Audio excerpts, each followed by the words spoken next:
Hey guys and gals, Matt with the Hat here, aka the Pastor's Son. And I am William Randolph Hurst Award winner Jalen Christie, Matt's best friend. And this is a video discussion. So, I saw Temptation tonight, Tyler Perry's new movie. It was pretty interesting. I wouldn't say it was quite star-studded. It did have Vanessa Williams in it. And it had Lance Gross. I really haven't seen him since I've seen My Family Wedding, was it? That was probably Lance's last thing, yeah. Okay, yeah. So, I mean, like, it was called Temptation. So, obviously, you know, like, you kind of already know what this is. So, let's go ahead and talk about it. What do you think about it, Jay? I didn't have a problem with it. On a scale of 1 through 10, I think that I would probably give it an 8, maybe. An 8? Yeah, an 8. A nice solid Wow, that's high up on the scale. Out of 10? Yeah. Out of 10, I would say I would give it maybe a 6.5.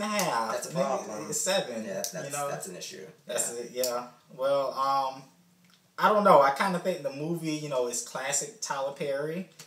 You know, if you're familiar with any of Tyler Perry's movies, we have we have drugs. We have drugs. Got drugs. We have abuse. Yes, How about that? Yes. There's some sex in this one. Mm-hmm.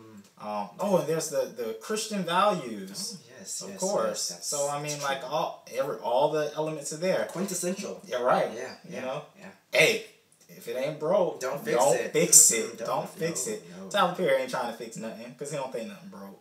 A lot of critics think something's broke, but Jay, it's not getting good reviews at all. Nah, it's got 15% on Rotten Tomatoes actually. That's not very good. No, that's far from fresh. What was your issue with it?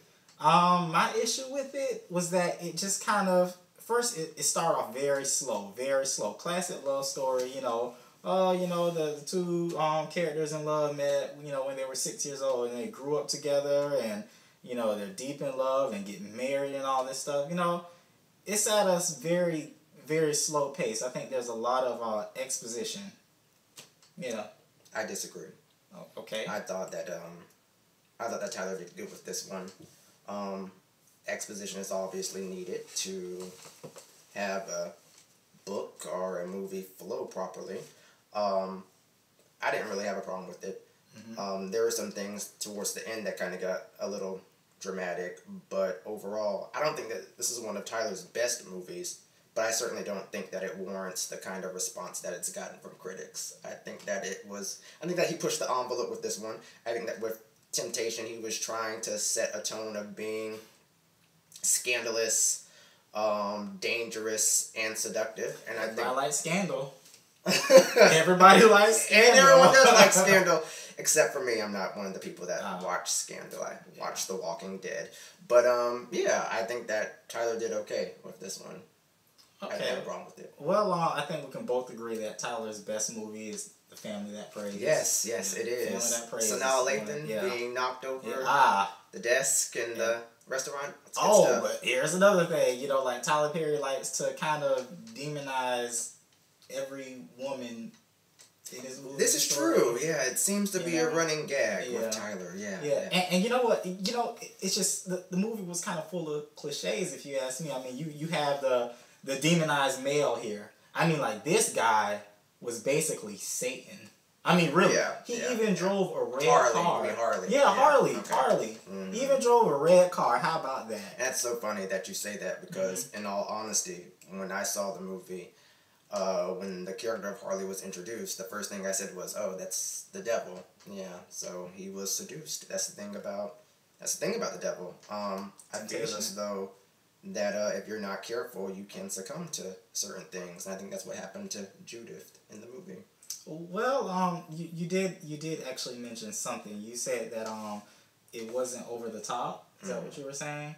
Or is that exactly what you said? That it wasn't too much over the top? Well, I mean, there were elements of it that was over the top, but as a whole, the movie wasn't over the top. Well, I just kind of feel like I've seen some Tyler Perry productions that have been over the top. I think Medea's Big Happy Family, that whole entire movie was over the top. I think that when you compare Temptation to that, it pales in comparison. Yeah, especially the one character in that movie that just kept going on and on with the name. I don't know. Right. I never want to see that movie again. Byron! Yeah, I can't. I can't. But, Right. you know, it just seemed like the movie went from 35 to 100, you know, with the plot. I mean, like, just, man.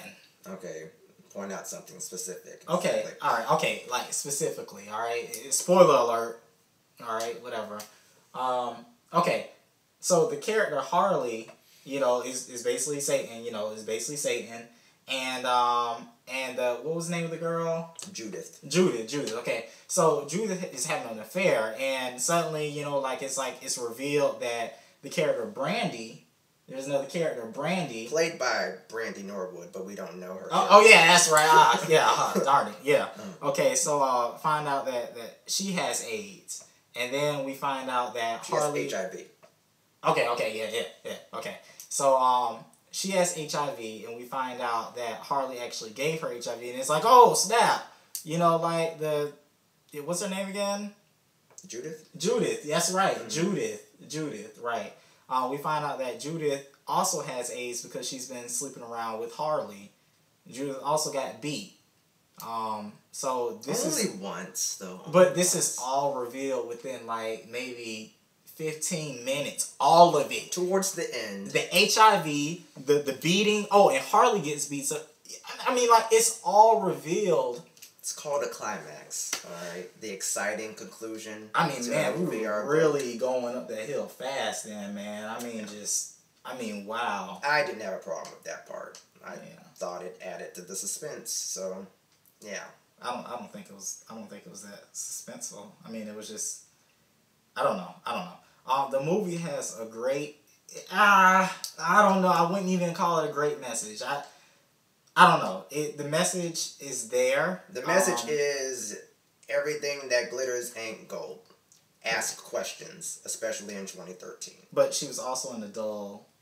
She was also in a dull marriage, as what she was. That was what she thought. If she's known the guy since they were 6, I don't feel as though her marriage was dull. I feel as though if she was having problems with her husband, she should have sat him down and spoke to him about it, as opposed to cheating. It was dull enough to where he forgot her birthday 2 times in a row. Well, if you have a problem with your husband or your wife forgetting your birthday, I feel as though you should talk to your husband and your wife and tell them what's going on, as opposed to cheating. Okay, but at the same time, it's like, man, I mean, that woman just got, I mean, really, she just got beat down. Well, you know what I'm saying? Just beat down. I do think that part was a little ridiculous. I think that the transition, the complete 180 that Judith made within that time period was a little ridiculous, because you start out with her being this noble Christian woman, and in seems like in a matter of days she does a complete 180. Yeah. Now, granted, maybe that can happen in real life. I don't know, but I will say that part was a little dramatic. I can see her being seduced by Harley, but the fact that she got, spoiler alert, strung out on drugs and other bad substances so fast. Lifestyles. Right. I think that bit was probably a little bit too much. But I mean, it's a movie, so just suspend belief and go with it, right? Right. Oh, you know what? You know what a good message was? It was the fact that, you know, I think Judith's mom was actually talking about, hey, you know, like, you really need to, you haven't been to church in a while. Right. And it's like she still wasn't feeling spiritually connected with God like she should have been. Right. You know, she was raised up in the church. So I think that that's really a big message that I got from the movie, because, you know, if you're raised in the church, you don't want to stray too far, because, you know, it can actually cause you to perhaps indulge in other things. So it's about being spiritually grounded. That was a message, a strong message that I got from the movie. Well, I can definitely agree with that. I frequently say that going to Bible study helps keep me sane. And I've noticed that when I go long stretches without going to church or going to Bible study, then I can succumb to certain things. So I can see where you're coming from with that statement. Okay.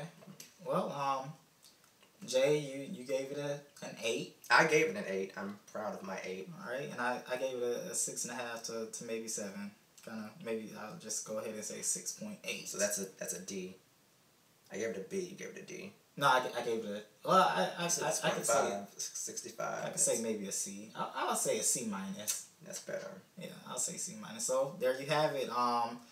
If you want to read more about this, you can go to the orlandosentinel.com/religionworld and check it out. Of course, it won't be spilling all the information about the movie, but I will certainly be giving a better take on the whole message that that Tyler Perry was trying to give about it. So follow me on Twitter at PastorSonOS.